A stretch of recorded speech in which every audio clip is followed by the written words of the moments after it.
The Ballad of Buster Scruggs. Filme que estreou diretamente na Netflix e não teve um título em português. É dirigido e escrito pelos irmãos Coen. E quando eu vi isso eu tava muito empolgado pra ver o filme, porque eu não vi um filme aí dos irmãos Coen que eu não tenha gostado. Aliás, a maioria eu gosto e muito, embora eu ainda não tenha visto todos.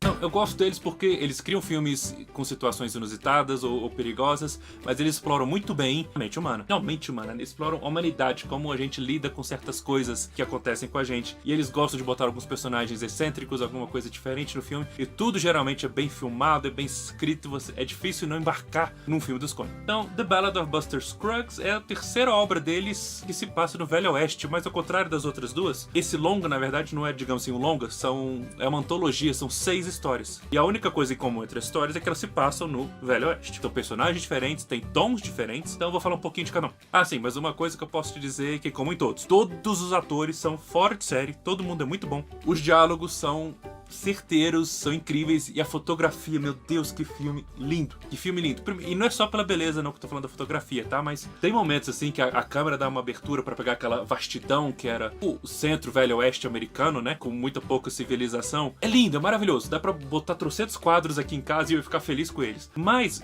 representar essa vastidão toda representa muito sobre o período, sobre o que é morar naquela época. O que é o Velho Oeste? Alguns poucos povoados, a lei tentando se estabelecer era uma coisa muito difícil.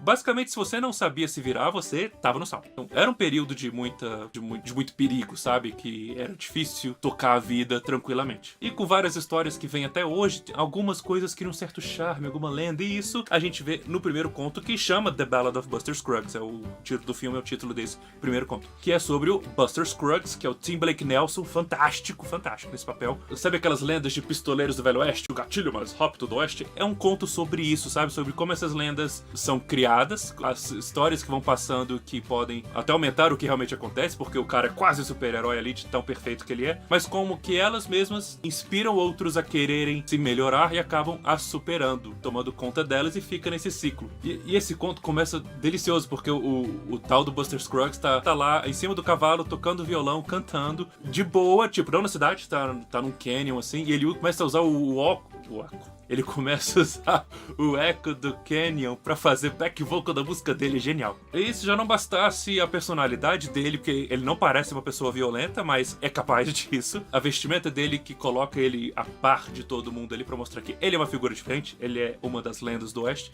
e ele é muito carismático, e nesse segmento ele quebra a quarta parede, ele fala com a gente, cara, eu queria que The Ballad of Buster Scruggs fosse um longa só sobre ele, porque é sensacional. O segundo conto chama Perto de Algodones, ou Near Algodones, e é um conto bem curto, e é muito bom, eu queria que fosse um pouquinho maior, é com James Franco e o Stephen Root. Isso, Stephen Root, esse é o nome dele. Basicamente, o James Franco é o cara que quer roubar o banco, e nesse banco trabalha o Stephen Root. Cara, que personagem esse do Stephen Root, ele é muito excêntrico. O conto inteiro tem uma camada de ironia sobre o que era o sistema de justiça da época. Não só o sistema legal em si, mas também o que era sobreviver no Oeste, como as coisas podem acontecer assim pra você se ferrar. Então começou com 2 contos com um tom mais leve, no terceiro o tom leve some. Esse conto chama Meal Ticket, tipo vale refeição, e é sobre artistas itinerantes viajando por várias cidades para se apresentar e ganhar um trocado para poder tocar a vida. E aí você tem o Liam Neeson e o Harry Melling. Harry Melling é o primo Dudley lá dos filmes do Harry Potter, e ele é muito bom, cara. O que acontece? Aqui o personagem Harry Melling, ele não tem os braços, não tem as pernas, e ele viaja com o produtor dele, que é o Liam Neeson, para ele fazer as apresentações. As apresentações são ele sentado num banquinho, num cenáriozinho lá que eles montam, e ele declama as coisas que ele prepara, né? E ele faz isso muito bem. Mas, como é tudo muito repetitivo, o filme dá essa ideia de repetição, que eles têm que ficar naquela insistência pra tocar a vida, e o Liam Neeson tem que cuidar dele, porque ele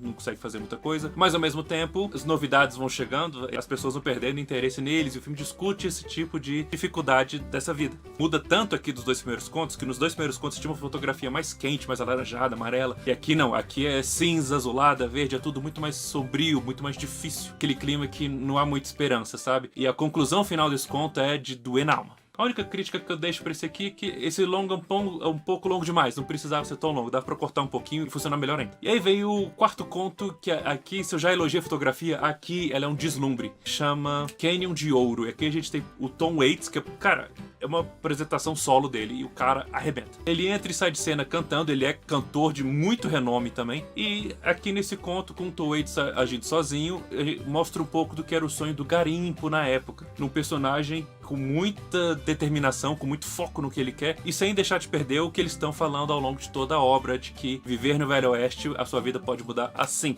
pro bem ou pro mal. E tem uma sutil metáfora lá, porque ele tá lá cavando, né, pra tentar achar o ouro, e fica uma metáfora visual ali de ele, ao tentar o sucesso no Velho Oeste, você pode estar cavando sua própria cova. Aí vem o penúltimo conto, que é A Garota Nervosa, que ficou na tradução, que é The Girl Who Got Rattled. Essa garota é a Zoe Kazan, que fez aquele filme com Daniel Radcliffe, que eu esqueci o nome, e ela faz uma personagem que viajava com o irmão tinha negócios, mas ilustrando muito bem o que era a sociedade machista da época, né? O irmão morre logo no começo e ela fica perdida, meio sem saber o que fazer, sem saber lidar com o mundo, porque só quem tomava decisões eram os homens. Mas aí nessa desesperança toda, ela encontra refúgio, assim, no personagem que chama Billy Knapp, que ele é o guia da caravana que eles estão viajando. São aquelas caravanas gigantes, assim, de carroças, tudo. Daí outro elemento Velho Oeste que os Coen trouxeram. Também, fotografias maravilhosas, mostrar a vastidão daquela coisa, como a viagem era longa e, com certeza, perigosa. Esse é um conto um pouco mais leve, porque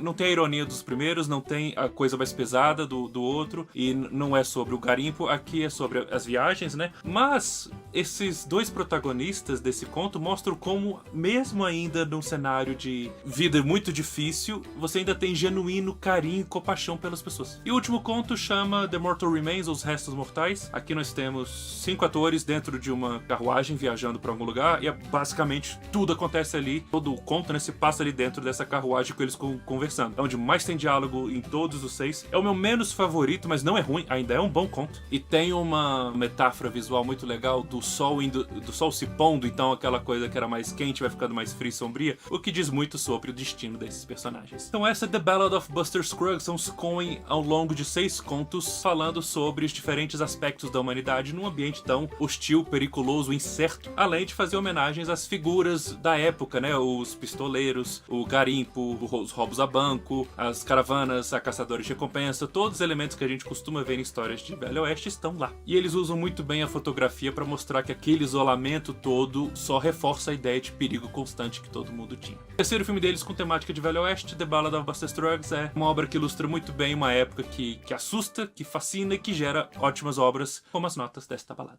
Pessoal, muito obrigado por assistirem meus vídeos. Vocês gostam de histórias de Velho Oeste? Assistiram The Ballad of Buster Scruggs? Comenta ali, curte aí pra continuar dando passos nerds. Não deixem de se inscrever aqui.